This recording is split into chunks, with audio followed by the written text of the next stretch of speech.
taking notes from nobody. Jaylen Brown. Your superstars have off games. Follow us on social media at Celtics Talk Weekly. How's it going, everyone? Welcome back into a little last minute live show. Justin and I were talking. We said, why not come in here, talk C's, a little chill back, sit, answer some questions you guys may have. I posted a link on our Instagram. That link will allow you to drop in here, ask us some questions, come on the live, kind of like Instagram Live, but here on YouTube. So go check that out. We'll let you in as you guys come, as topics come up. We will be letting you guys in and chatting some C's. Justin, we've recorded a podcast yesterday. We texted each other. We were like, we're bored. We were like, we just got to sit down and there was just so much to talk about. Bradley Beal, Al Horford, DeJounte, whatever it is. It's rumor season, right? And the Celtics are usually at the top of the rumor mill almost every single year. We're gonna start off and answer some questions. I see we got a question already in the chat from Rodrigo. More minutes for Nesmith and Hauser next season. Justin, those are both our guys. Two guys who we could see in the summer league. I say could because Sam Hauser should be there. Aaron Nesmith might either be there or he might take an off season like Grant Williams did last season. We kind of questioned if Aaron Nesmith, we kind of questioned when Grant Williams didn't show up to Summer League last year. We were kind of like, well, he's kind of the guy that needs it, right? Yeah. Like out of all the guys, kind of Grant was the guy that needs it. This year, that guy is actually Aaron Nesmith, and he's my guy. I love him. But at the same time, his jump shot wasn't there. He'll be the first to tell you this year. Never really got an opportunity this year. But, who knows? We'll see. I certainly want to see Sam Hauser. He's your guy, Rob. And actually, Hauser could have received if the Celtics, I guess, didn't go in the direction that they went in the second half of the season. Hauser could have seen some serious rotational minutes for a two-way player. He actually went from a two-way contract, and then the Celtics at the deadline had like 5 open roster spots. They actually had to fill at least 3 of them. Sam Hauser was one of the guys they brought on. What do you like from Sam Hauser, Rob? I love Hauser. Hauser's my man. He's a shooter. I think that I think the Celtics shooting was super inconsistent, and I think he's a guy that can come in and just knock down shots. Right. I think defensively, he's really not there yet. He's not really NBA ready, but I think you got to keep him in the system. Yeah. But I mean, he's shown stints where he checks in the last 2 minutes in a blow, and he just knocks down like 3 threes, or he'll go back to back and just come down and knock him down. So I definitely think he's got some potential with us to be kind of that knockdown shooter we're looking for. As for Nesmith, I don't want to see him in the summer league at all. I think the summer league's more for guys who aren't really up to speed with NBA action, like rookies who just kind of want to get a feel for what the NBA life is like, because obviously these guys in the summer league are much better than guys who are going up into college level. But I don't want to see Nesmith. I want to just lock Aaron Nesmith in a gym and have him shoot probably 2,000 shots a day. Because that's really all he needs. Once his jumper starts to fall, I think we're good there. I'm not even gonna lie. I kind of thought Nesmith was even too good for last summer league. Kind of thought other than Pritchard, we were so focused on Peyton Pritchard because of what he was doing in the summer league. Then he actually left, went to the Pro-Am, dropped 92. We were so mesmerized by Peyton Pritchard. We didn't really realize in the moment Aaron Nesmith and how well of a summer league he actually had. And, I was watching highlights this morning and I sent it to you when we played Denver in the summer league. Nesmith absolutely balled out. That guy was automatic. We know what we can get from Aaron Nesmith. We know what we can get. It's just, can he be consistent and can he see consistent minutes in the rotation? And I think that's what it's going to come down to. But I agree. I think he should have a Grant Williams-esque type off season and just stay home, stay in the gym, get healthy, get some rest, and work on a shot. Yeah. Here's another one. This is from is it Colin? I don't know if I'm messing this up, but it's this should Peyton Pritchard, Colleen, should Peyton Pritchard be traded? I mean, I don't know. Should he?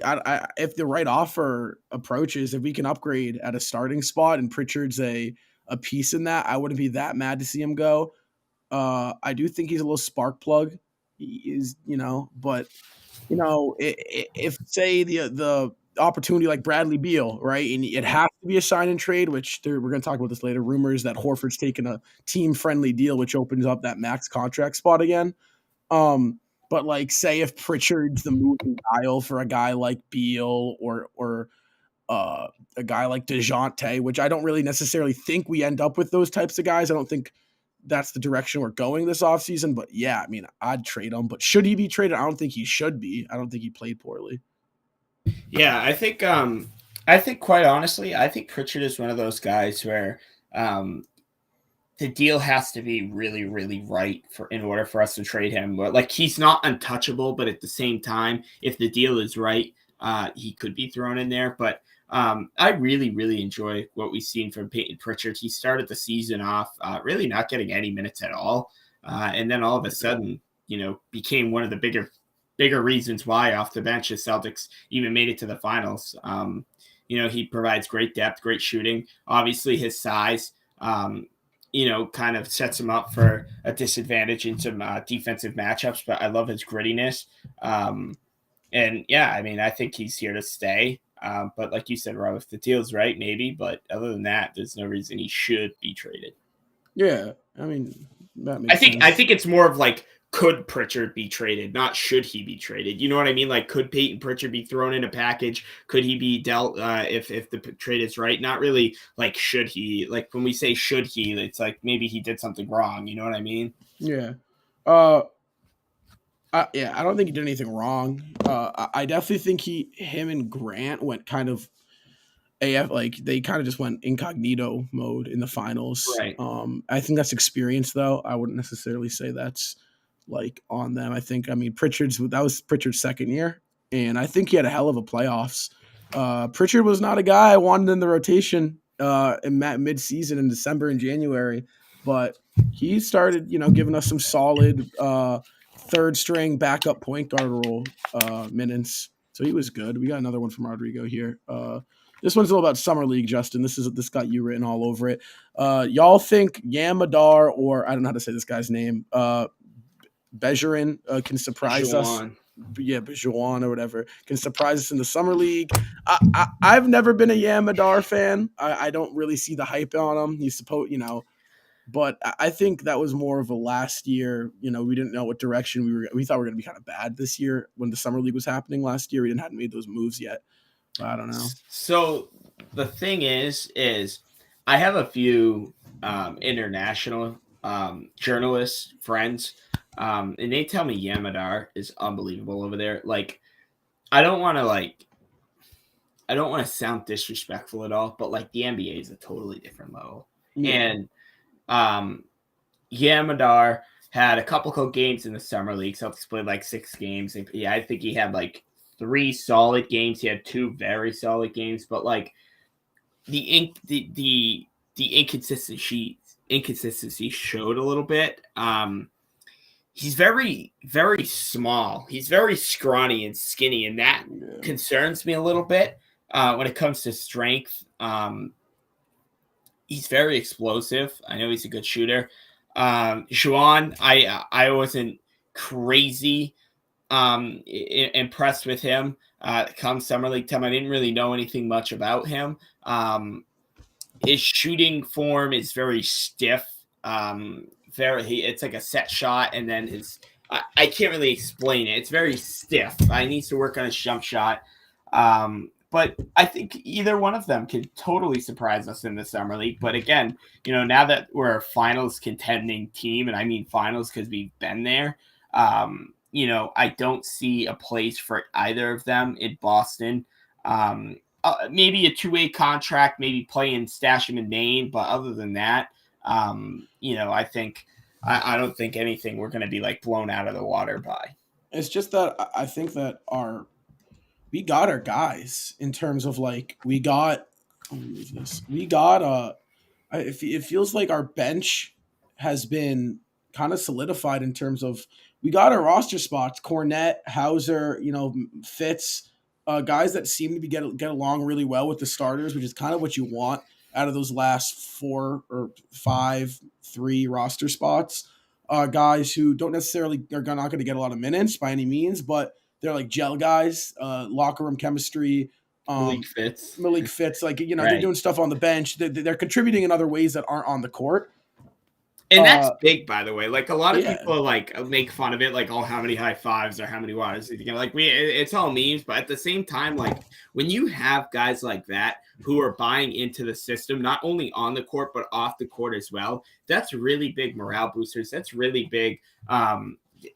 That's bigger to the starters than us at home might think. It's like, wow, these guys at the end of the bench, like, they care. They truly care. They want to win. They want us to do good. We want them to do good. And we all have the same common goal here. The same goal is to go out there, leave it all on the court, and win the championship. And that's what I think is really, really important about these guys on the end of the Celtics bench that you were touching on. Yeah, I think that it's just like I just don't see roster spots that are just going to be open. Like I remember, last year we had even mid-season. I think at one point in the mid-season we had 4 or 5 roster spots open. That's when we like Sennheiser and I think we filled them in great. We filled them in. Yeah. So summer league. I think the summer league is going to be more looking at really Sam Hauser. I think that's the highlight, the spotlight guy. Fitz will be there as well. Fitz, yeah, but last year we had Pritchard, we had Langford and Neesmith who were kind of eyeing. We don't got a lot of those guys. We don't have our first round pick this year either, right? I believe San Antonio has it. Yeah, because Derek White, when we traded for Derek White. Yeah, so it's not as important. Like, remember last summer league how like when we were covering it, we were kind of like, yeah, it's summer league, but it's kind of really important because we have Edwards, we have Langford, we have Peyton Pritchard, we have Aaron Neesmith. That's 4 players, and eventually Sam Hauser. So Bruno Fernando, rather, because Hauser wasn't signed yet. Bruno Fernando, that's 5 players that were at the end of the bench at the time for the Celtics. That's what 1/3 of a team. And the last summer league was a lot more, I think, important than this summer league. I don't want to like take the opportunity away from these players, but at the same time, like you said, like I don't think there's going to be roster spots like there was last year, and hopefully that these guys get a great opportunity on another team. But as finding a roster spot in Boston, that's going to be tough. Yeah, for sure. I think we've nailed that. I feel like in terms of summer league, I don't think there's a lot of things to talk about summer league this year. But something I do want to talk about is I'm trying to get it up right now. Let's see if I can do this. You know what I'll do? I'll just do this. So it's our salary cap, and more specifically, a certain someone who I think could be a great. Are you going to screw us here like you did with the Hornets highlights? No. I don't even know if this is going to work. Oh, here we go. Okay, so here we are. Here is the Celtics salary cap table for next season. As you can see at the top, you got Tatum, who's making 30. You got Brown making 26. Horford, that's an option. His 26, like I said, where he's expected to rework that deal to a more team-friendly deal. But if you notice someone, it's Daniel Tice, $8 million a season, 8.6. I really do think that Tice should be moved this offseason. Yeah. As much as me personally, I like Daniel Tice. I think he's, one of those bench pieces that gels well. He's familiar with the system. But I just don't think he is worth. I think for $8 million, especially in this market isn't like last year's. Last year, there was no really big names in this market. So guys like Fournier were getting $90 million and like that. I mean, this year you got Kyrie's going to hit the market. Levine, he's expected to re-sign with the Bulls, but he'll be in the market. Beal's in the market. You got more talent. Jalen Brunson. You never know with DeAndre Ayton whether or not he'll get traded or if he'll hit market. So I feel like you give the Celtics $8 million more in the salary cap room, you can add a guy like Terrence Ross. I love that. I would love it. Or someone that really fits our needs more. Or I've been hearing this idea, which I love, is Mo Bamba. I think Mo Bamba off the bench is a huge upgrade over Daniel Tice. Can space the floor, lengthy, good rebounder. Right, and that's the thing when we're talking about centers, right? Getting rid of Daniel Tice, he's a third string center. First of all, I love Daniel Tice. I think he's a much bigger upgrade than Bruno Fernando and Enes Freedom combined, in my opinion. Like, I don't think it's even close.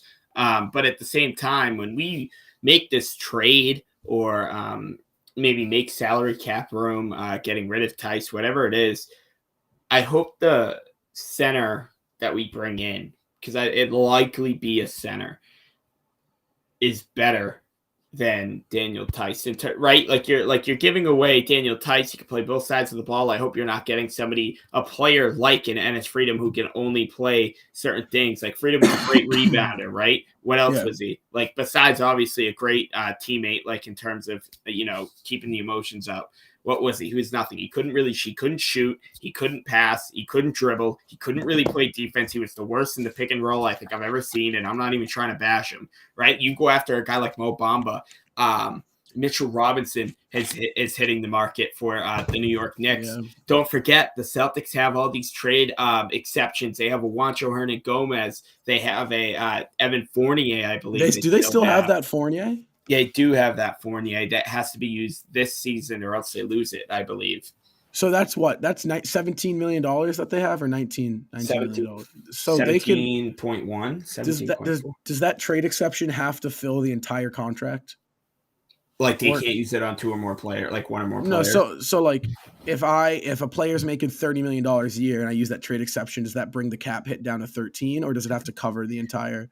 You're asking the wrong person. This is a Seamus question. This is a Seamus question. Yeah.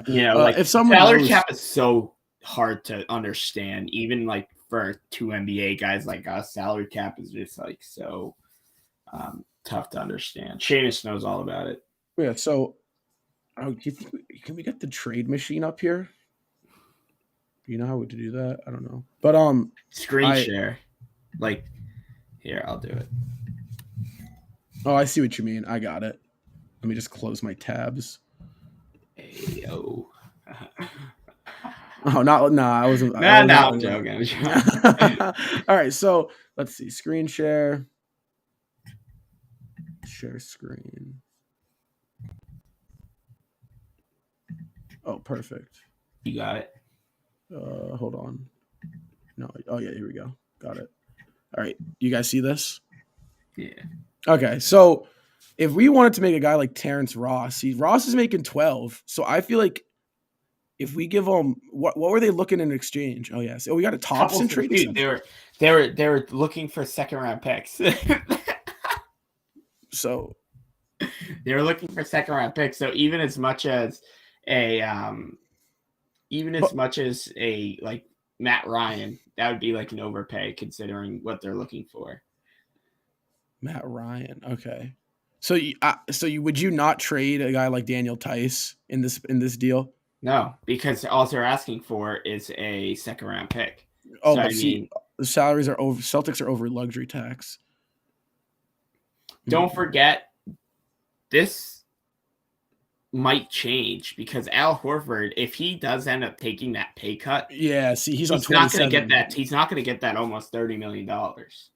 Or so next season, he's not going to get. I think it's like 24. So we're $2 million over the tax limit. We're 23 down though. So can we even afford a max deal for Beal?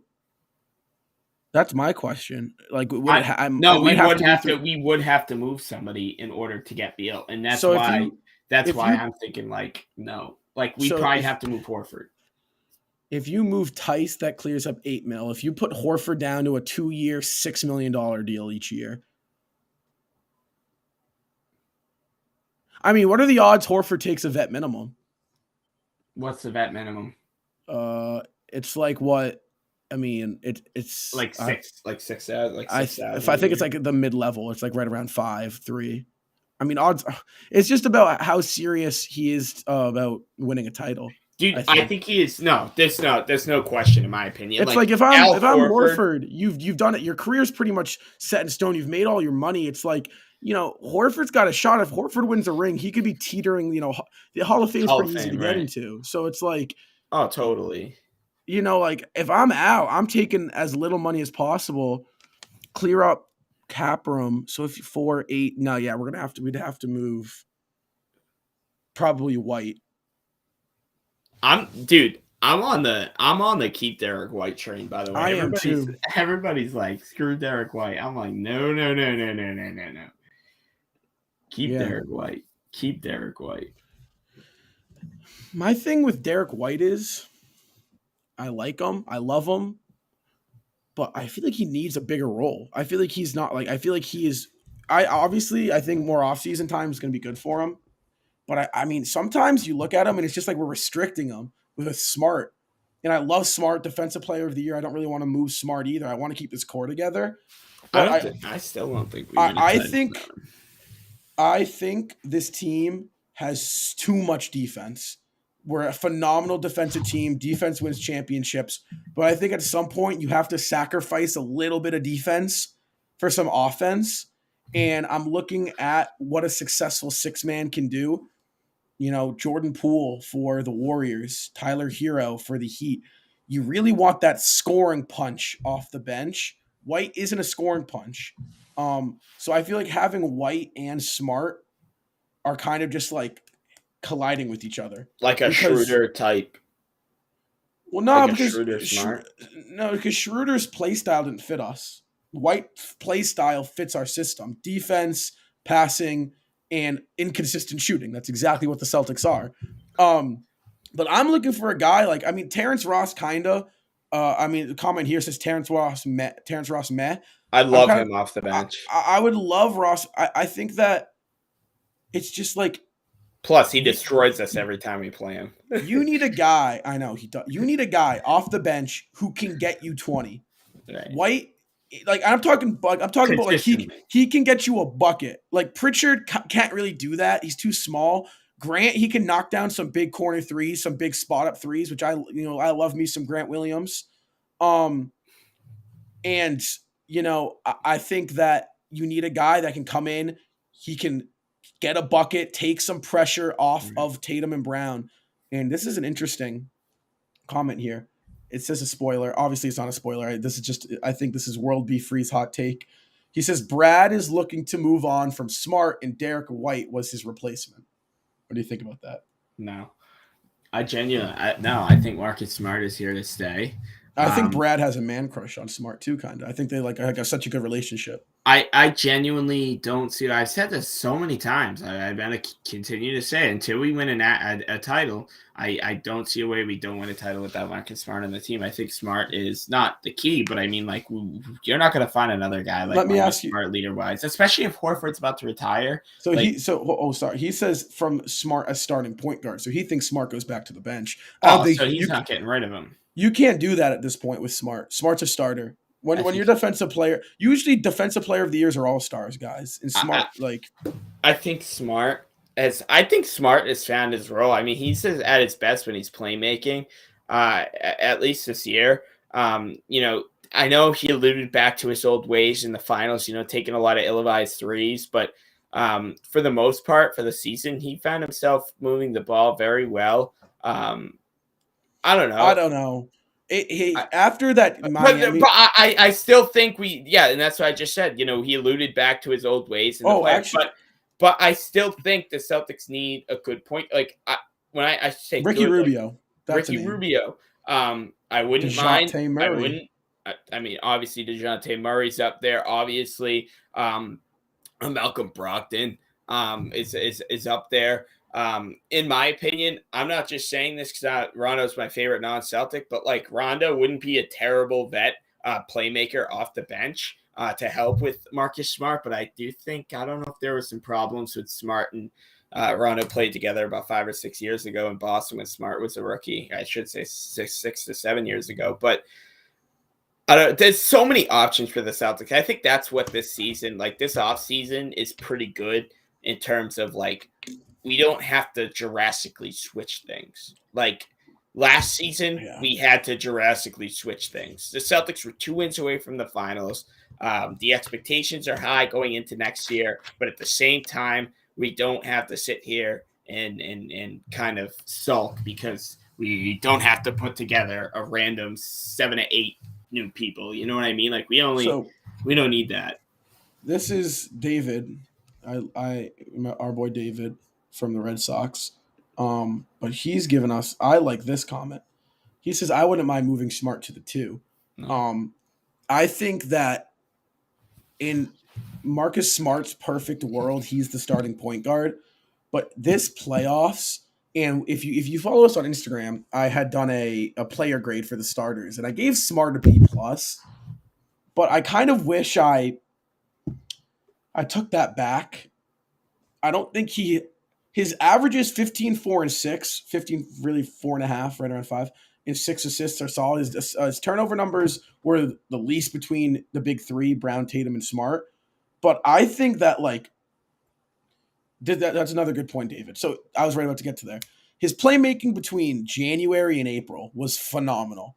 In that, when we were turning it around, I think the big difference, obviously, was health, like Tatum and Brown, everyone, all those guys. But I think the real big difference was Smart was passing. Right. Smart, if we want to win a championship, Smart has to be a point guard where he is okay with getting 10 points, taking 4 shots, 5 shots, 6 shots, but you have 9 assists, you have 11 assists, you have 7 assists, you only get 2 turnovers, right? That needs to be Marcus Smart's role.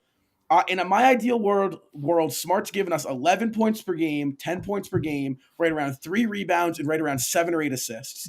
If Marcus Smart can do that with his defensive impact he brings, I think that Marcus Smart can absolutely be the starting point guard for our team next year.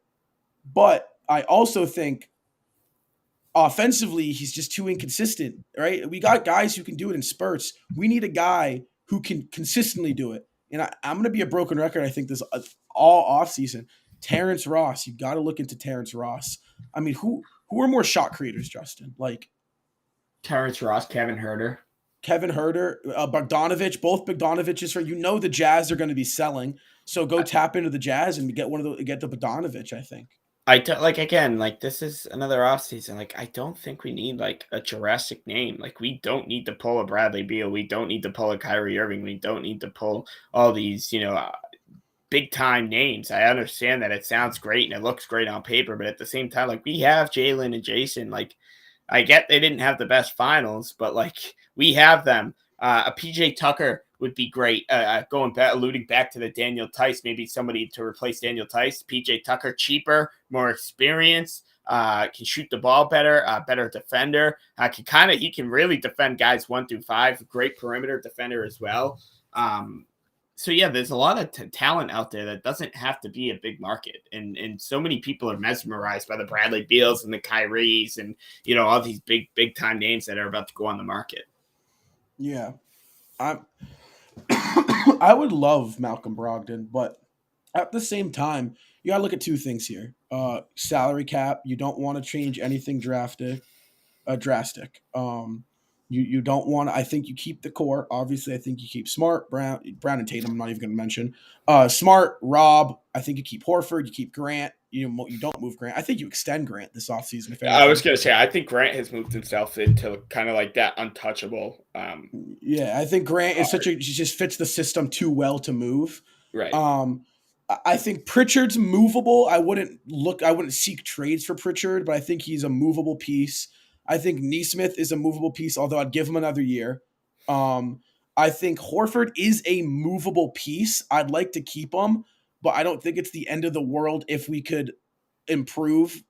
I don't think we end up trading him, though. I think he's just going to do it. I don't think he wants to leave. So I think if they're like, hey, Al, we're going to trade you for cap space, he'll say, I will take however much money it takes to stay here. Right. I'll take $1. I'll yeah, stay here for $1. I honest to God thinks that's what will happen. I think Al and the Celtics know that they can't improve their roster if Al is on that $26 million salary.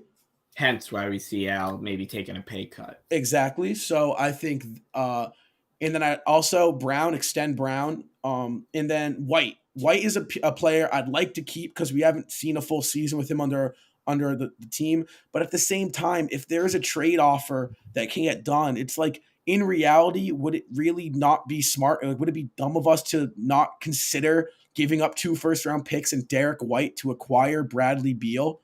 Like, I mean, there's a lot of things that go into getting a high-market player like Beal. Obviously, how does that affect Brown? How does that make Jaylen Brown feel? Because right now he's the best Robin in the NBA. He's probably the best number 2. Paul George and Anthony Davis with company. But it's like, I don't know if – I don't know. Oh, you know who's a player? Dave, that's a good point. I wouldn't mind Kyle Kuzma. No. I hated Kuzma, but I'm not gonna lie. This year he was balling. I think he's a guy that just knocks down shots. Great rebounder, and just not defensively. He's not the best. I don't think I haven't seen enough Kyle Kuzma. But one thing I know from Kuzma is that guy can knock down shots. I would consider. I think they want Kuzma. I think they're gonna wait to see the direction Beal goes in before they make any, whether they're sellers, buyers, or contenders. There obviously won't be contenders. But if Kuzma's movable, if you can get Kuzma, I would consider giving them Peyton Pritchard and some picks for Kuzma, something like that. I don't know. There's a lot of players to look at, but I don't think it has to be anything drastic. I think if you're moving anyone, it's picks and some end of the bench players to maybe upgrade and get another scorer. Terrence Ross, I think, though, is the guy. Yeah, and I've kind of been high on Terrence Ross. Like, I wanted him badly at the deadline last year. Also, like I said, I mentioned PJ Tucker. I think that's unlikely that it'll happen, but that's another name you can look out there. And, we're talking about maybe, instead of Daniel Tice, I think PJ Tucker would be a huge upgrade over Daniel Tice. No offense to Tice. Like, you guys, Rob, I'm a Tice fan, but, I'm kind of glad that we're sitting here and we're talking about, moves that we could make, we don't have to make, but at the same time, like last year at this time when we were doing one of these shows, it was kind of like we were like 7 to 8 players away, for Christ's sakes, because of how poor the season before that was. And now we're kind of only looking for these 1, 2, maybe three more people. Yeah for sure. And it's like, and the people we need are very reasonable guys to get. I mean, if I think our biggest problem, really, I want to say after like really after the second round, the Bucks series, I think that series took so much out of us. But if you look, I mean, just Brown and Tatum were so suffocated. They had to do everything. I mean, in order for guys like Derek White and Grant Williams and Peyton Pritchard and Marcus Smart and Al Horford to get their shots, less so Smart, it had to go through Brown and Tatum. And I think to an extent, I don't know how consistent that can be throughout I don't know if that can take you the distance in the playoffs. Because, you need a guy that can take some pressure off of them. And I don't think Derek White is that guy to take the pressure off of them. And Smart's just not a consistent scorer. And, so I think that I think PJ Tucker would be a nice to have. But, it's a lot of more of the same. Like, he needs Brown and Tatum to be on their A game to really get their shots. But, you know what? Do you want to talk about, Justin? What? Do you know what's phenomenal about this offseason? The Celtics in Boston are a destination players are going to want to go to. Why is that? They're young. Ime is a coach who I think is a lot of players like. And they just came off of a finals appearance. Yeah. Past 3 or 4 years, Boston has had the rep of Kyrie Irving bashing us, the whole Isaiah Thomas drama. You had the whole miss the playoffs, not a Kemba. Kemba. I mean, it was a disaster. It was a utter disaster. Who would want to come to Boston? Right? No, not any point guard. Like, not all the point guards in the league must have looked at Boston and said, "F that." Specifically point guards. Yeah, because we were not. I mean, obviously, we signed Hayward in Horford. That was our peak of appeal. But after that 2019 season, we have not been, I don't think, a destination that big name free agents want to go to, or even guys like the important pieces, guys like PJ Tucker and guys like Terrence Ross, or those guys, or like the Grayson Allens of the world, the role players of guys who make a big impact on the game. And they're playing to win a championship. They're not really playing. The money's great, but they're looking to win. And I think you look at Boston, and it's Boston and Milwaukee next year. They're running the Eastern Conference, and I think that if you're serious about winning a championship, you come to Boston. First and foremost, I think Brooklyn, and I'm not even just saying this because we were trashing Brooklyn when we swept them in. I seriously think Brooklyn is screwed. Kyrie, if Irving, Kyrie walks, Durant's gone. Durant's gone. I think even if neither of them walk, I think one of them is out the door within the next few years for sure, whether it's via demand trade, by the way. I think that has gone to total disaster. I don't think Ben Simmons is going to be all that in a bag of chips, quite honestly. I don't think Brooklyn, I don't know. I think it is Boston in a healthy Boston and a healthy Milwaukee that the East runs through. And, you could throw Miami in there, but come playoff time, can you really throw Miami in there? I don't know. I'm interested. I'm also, I want to just mention, you mentioned Hayward, dude. I miss Hayward. I still I get we just nearly won. Hayward's the missing. He is the missing piece. Two guys. Terry Rozier. You know what Terry Rozier would do for this team? Everything. Terry Rozier would fix any offensive problem we have, and same with Gordon Hayward, because Hayward would be a guy that can knock down big time shots, get you 20, and he is going to play make and run a fluent offense. I saw today actually that Indiana, which I don't know why Indiana would do this. I don't know. I mean, I don't know what they're doing, but I'm hearing a Miles Turner for Gordon Hayward swap. Why would Indiana do that? Why would Charlotte do that? I feel like that's a big time win for Indiana if they're able to pull it off. But it also depends. They must have hopes of getting somebody like a Mitchell Robinson in free agency. Like there has to be more to that. Well, Hayward is a guy that you got to be a top 6 team in the NBA for Hayward to make his real impact. Because it can't be almost a contending team, almost a guy I don't think you throw Hayward on the Pacers, and I don't know if they're a playoff team or a team that's going to make a run. They might be an 8 seed, 7 seed, potentially. I mean, the East is so deep, so deep. But if I'm Charlotte, your big man right now is Mason Plumlee, who's god awful. Your interior defense is terrible. You potentially have to pay Miles Bridges $25 million a year, which if Miles Bridges can walk with $25 million, that's not. I don't know why Indiana would do that. I think Hayward's great, but he's just eating salary. And it's are you going to be bad or are you going to be good? Which one do you pick? I think Brogdon is out the door. I do. And not like a bad thing, but they want to develop Tyrese Halliburton to his full ability. And Malcolm Brogdon, I feel is too good of a point guard to play back up to a second-year player, a third-year player. You know what I mean? And also, I want to, every offseason for the past 2 to 3 years, Miles Turner has come up in the one of the Celtics top targets or whatever. I want to shut that down. I cannot stand the Miles Turner to Boston people. I don't know why. I've never been, even when Miles Turner was playing nasty, honest to God, I've never been a big Miles Turner fan. And what would he do for this team right now, Rob? What would he do? I feel like Al Horford, a 37-year-old Al Horford, makes a bigger impact than Miles Turner. Absolutely. Horford's, no disrespect to if we didn't have Robert Williams, I'd be all for Miles Turner. But what are you going to do? Run Miles Turner off the bench, who's making $16 million a season, $15 million? There's just he's always hurt as well. Yeah. Now here's a good question by our man David again. What would you give up to get Terry Rozier back? I don't think Terry would ever come back. I don't think he likes us. He hates us. He hates Boston. Because we essentially picked Kyrie Irving over him. And then Kyrie and then Kemba, and then we picked Kemba Walker over him. We traded him for Kemba. What would you give up for Terry to come back? I'd give him Peyton Pritchard, Nesmith, Nesmith, Hauser, and a pick. The end of the bench guys. Yeah, I don't. All of them. Yeah, I don't see a world where that can happen. But what, like realistically, I'd give up Pritchard. I'd give up 2 first-round picks, and I'd throw in that trade exception. And I think that wouldn't go through. The only way that'd go through is if Charlotte was like needed to trade Rozier. Like, you know what I'm saying? I think Charlotte, in my opinion, would be stupid to trade Terry Rozier. I think he's their guy there for point guard. Him and LaMelo. Unbelievable. Ian, who is in the checking in, says DeJounte Murray to Boston confirmed. Yeah, DeJounte.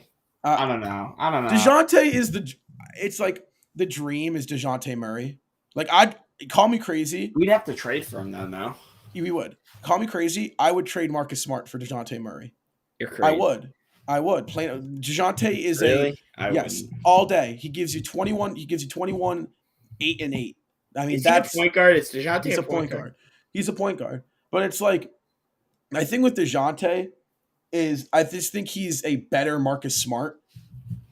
And I don't know if offensively he gives. I'm just saying, not skill wise. Obviously, I think Murray's better than Smart. I'm talking like leadership wise. I don't know. I just think we need offense, and Murray's not an offensive player. The reason why I'm so high on Bradley Beal, if it's possible to sign him and not lose anything, right? Because if you're Washington, the whole point of the sign and trade is just to get something for him, right? Just like something, like you get an asset back, whether it's a pick or yeah, you get something. So if we can do that and get Beal and just add Beal to the team, that's a win because you get offense, and our offense was god awful. But a guy like Murray, DeJounte's great, but why would you blow up a core that's been to the championship, right? They just got to the finals, and what, you're going to go trade Smart, Pritchard, and Nesmith?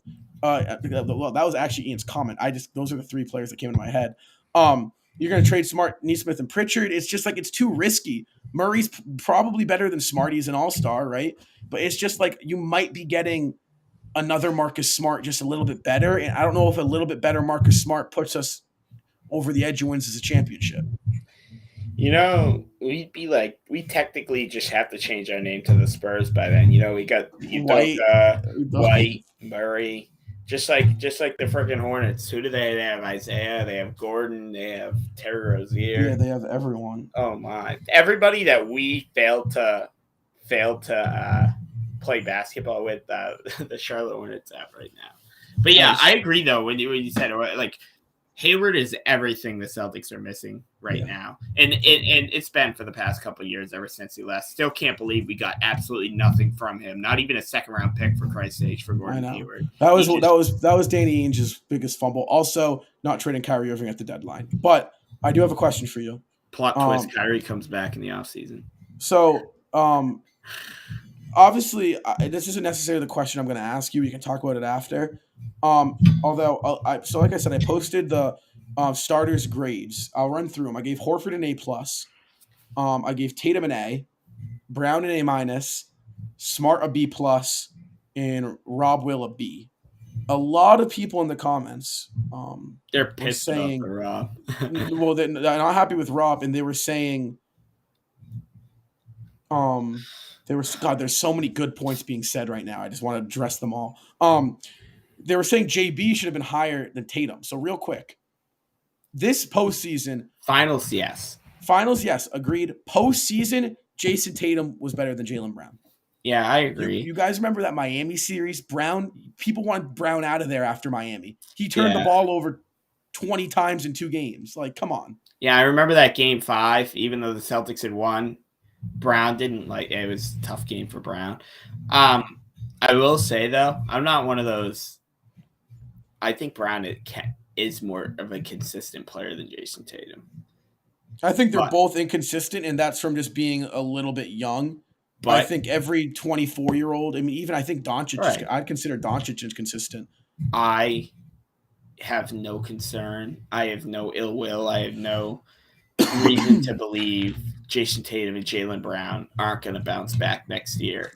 from this. I mean, everybody's acting like this is the end of their career. It's like they finally got over the hump. My question would be, like, everybody, like, look, Jason Tatum and Jaylen Brown, they finally got over the hump. They took 2 games from the Golden State Warriors, a dynasty team, a walking documentary team.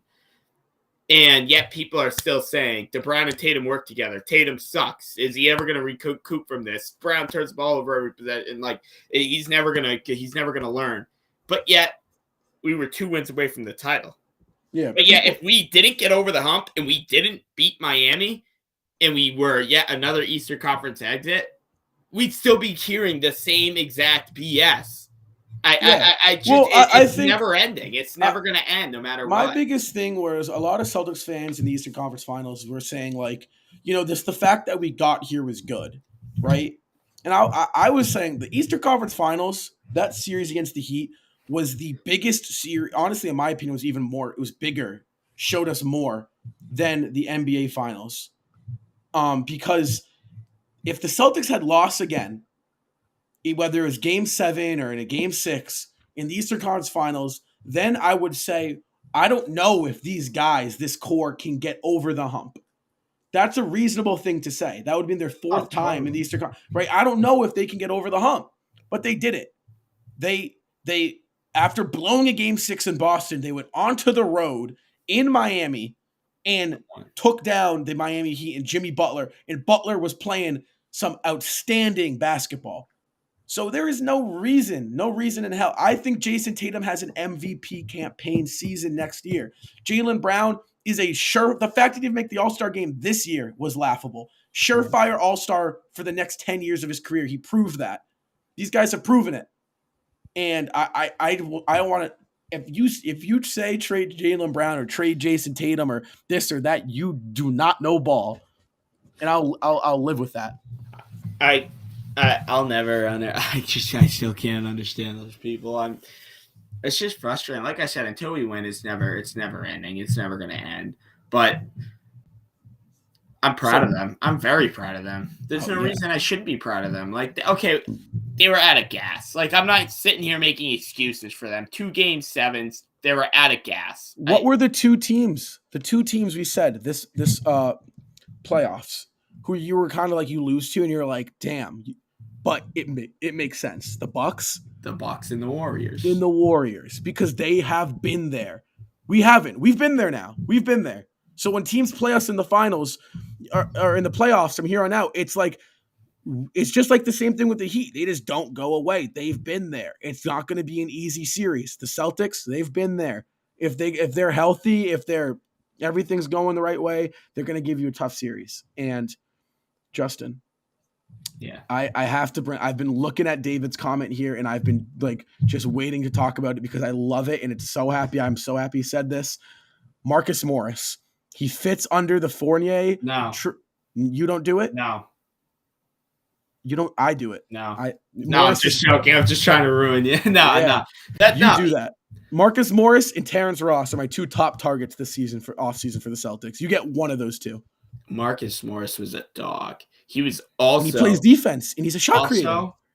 Also, for his kind of money, with the way he's been playing in LA, I love that.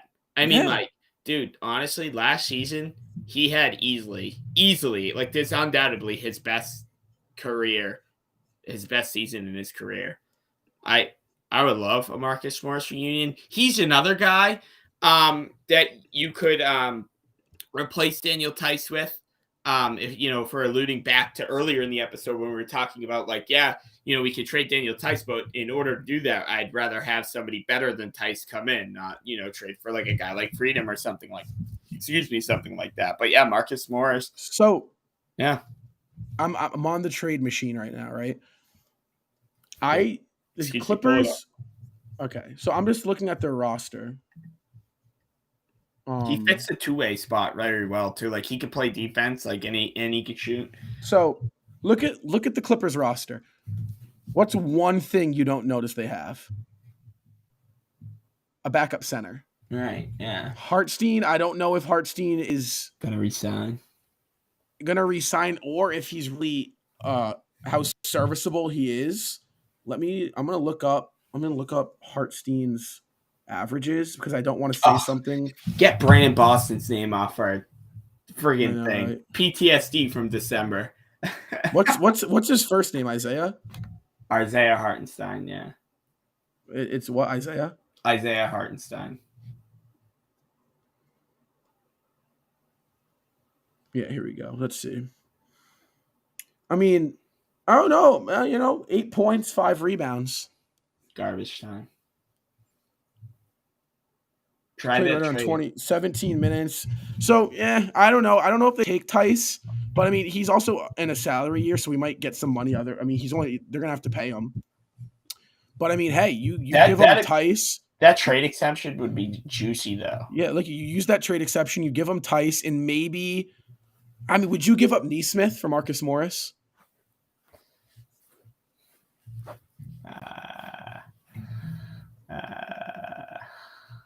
Because I don't know why that it doesn't work.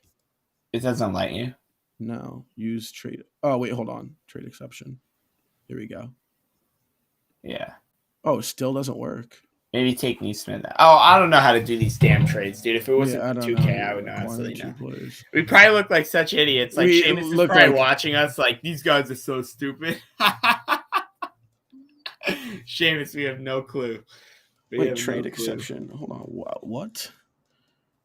They're getting the trade exception. Why? I don't know why that doesn't work, but I mean, hey. Start over. Let's start over. Let's just stop with that. But I don't know. Let's cut it out. I think that like there are guys that we used to have, guys like Morris. I think Morris is just the perfect fit. I think he plays defense. He's a great shot creator, and that's exactly what we need.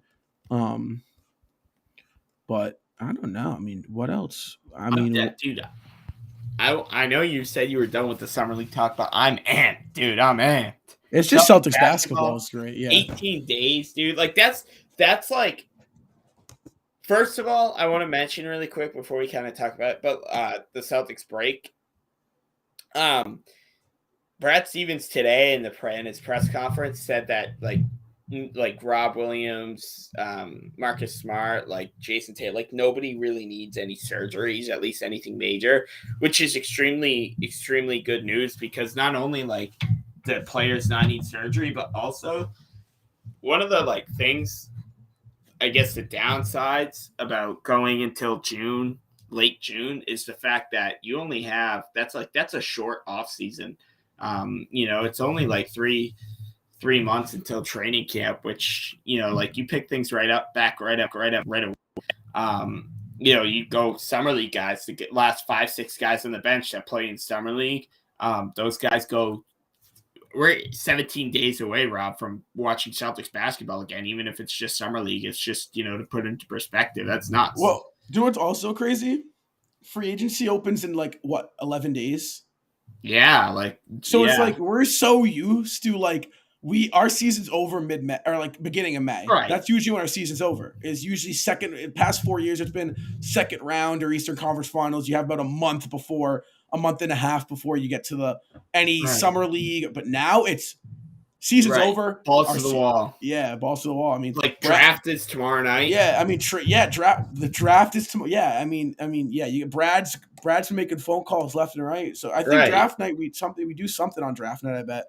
And I bet this Horford, I know we talked about it earlier, but I bet this Horford taking a pay cut.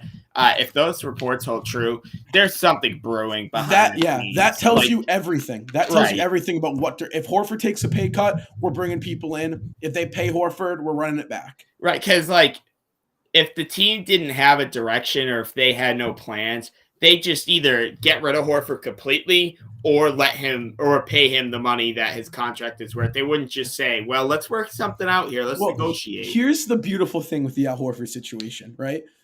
Boston has all the leverage. And I don't think they're they're not trying to screw Al Horford over by any means. When I say leverage, though, what I mean by this is that Horford's entire family, Al Horford himself, has said Boston is the only place we want to be.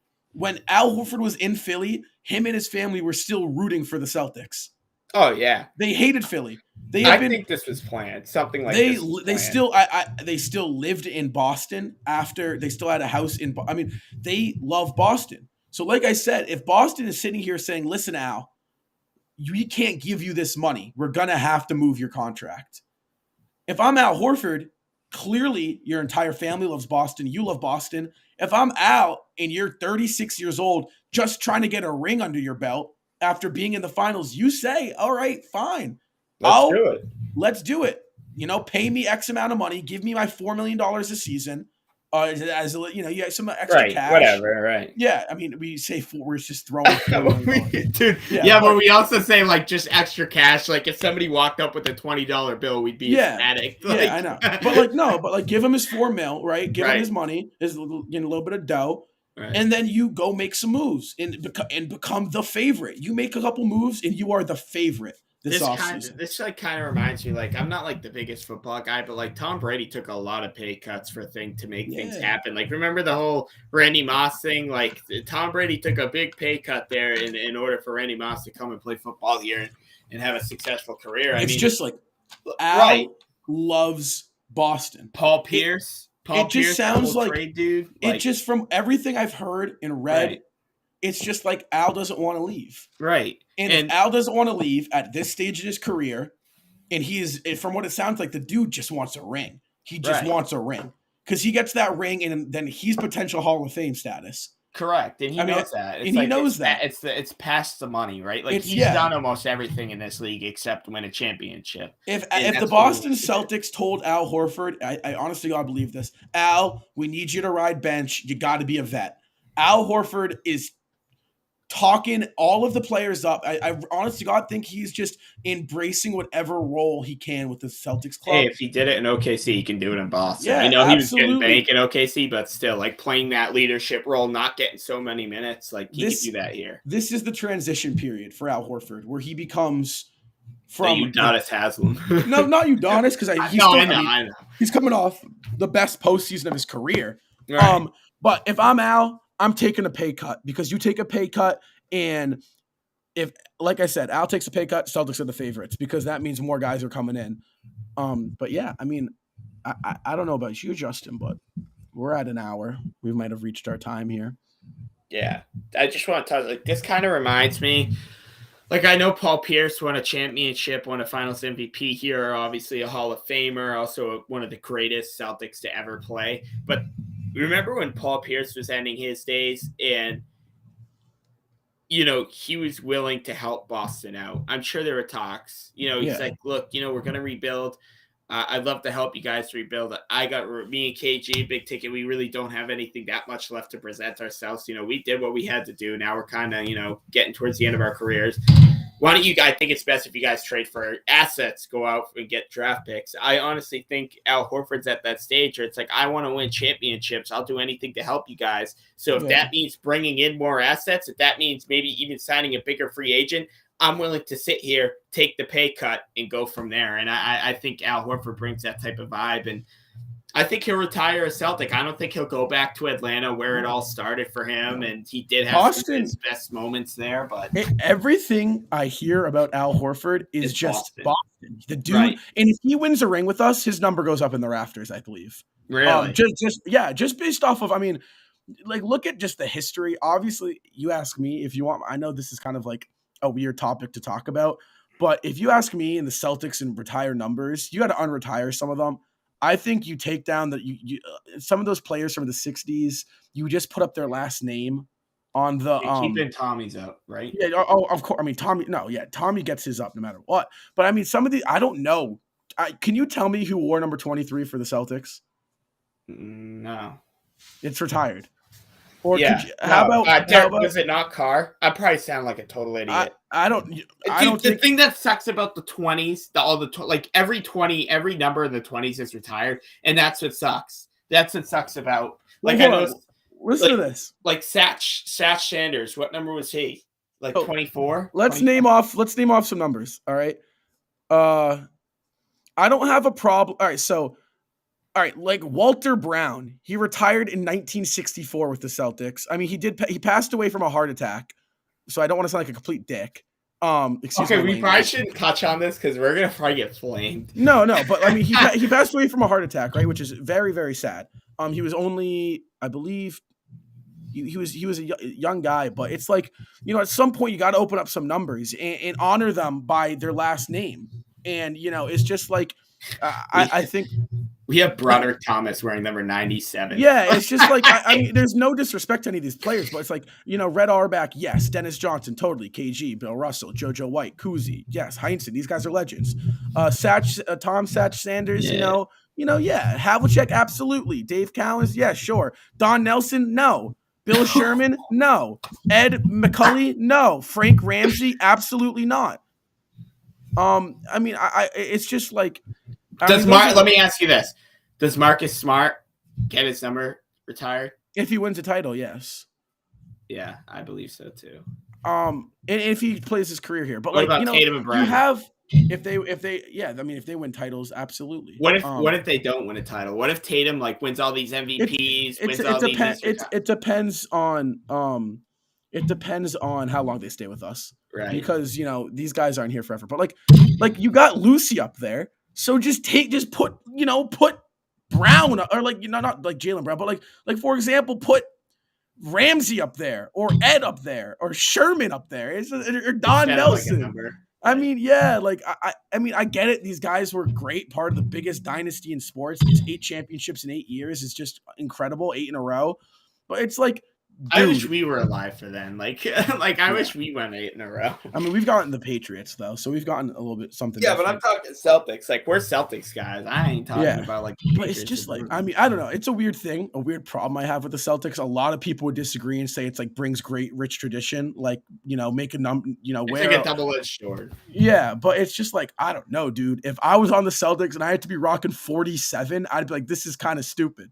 It's especially because all the good numbers are taken now. I think 8 is the only good really numbered left. I don't know. What do you guys think? They retire Ray Allen?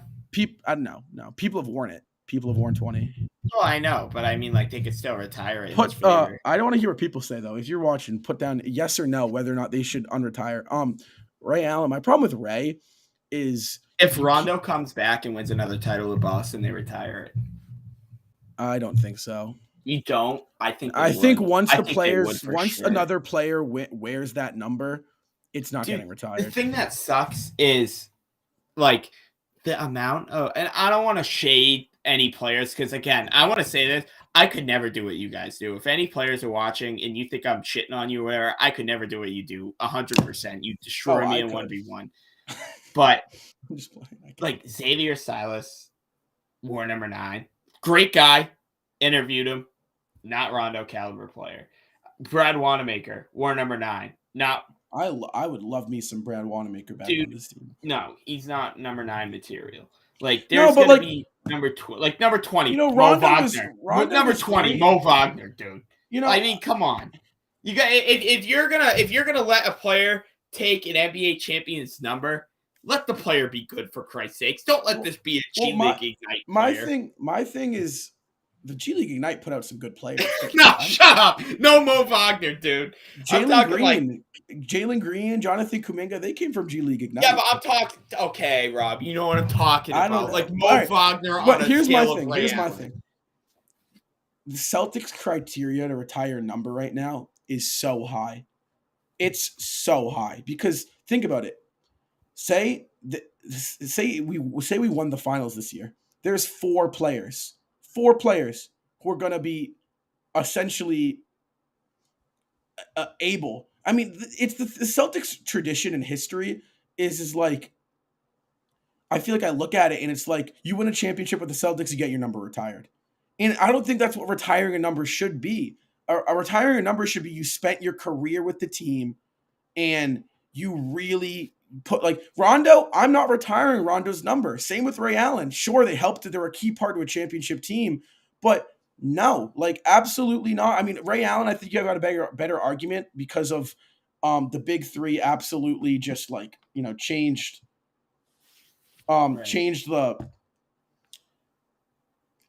what's the word I'm looking for? The big 3 era was the Pierce, KG, and Garnett came along, and then you had the Heat, and it just changed the way basketball was. But in terms of it's just stupid, I think. And I don't know. But, I hope you guys have enjoyed this little last minute live stream. We started off, I think it was more of a, we stayed on script a little bit, but then we kind of just started chatting. It was nice to see you guys so active in the comments. Let us know in the comments, though, if you like these. Maybe we'll start doing these. We do a podcast, but it's not live. It's not like, communicating with you guys. Like a live podcast. Yeah, this is kind of like a live podcast. Let us know if you guys think we should do this again throughout the off season. We got free agency live special. Go, if you haven't listened to our podcast, go do that. So we got a lot of fun stuff, content. If you're not following us on social media, go do that. But yeah, I'm Rob. That's my boy Justin. Super laid back, not really professional live stream here. But we had a lot of fun. Hopefully you guys did too, and we will see you guys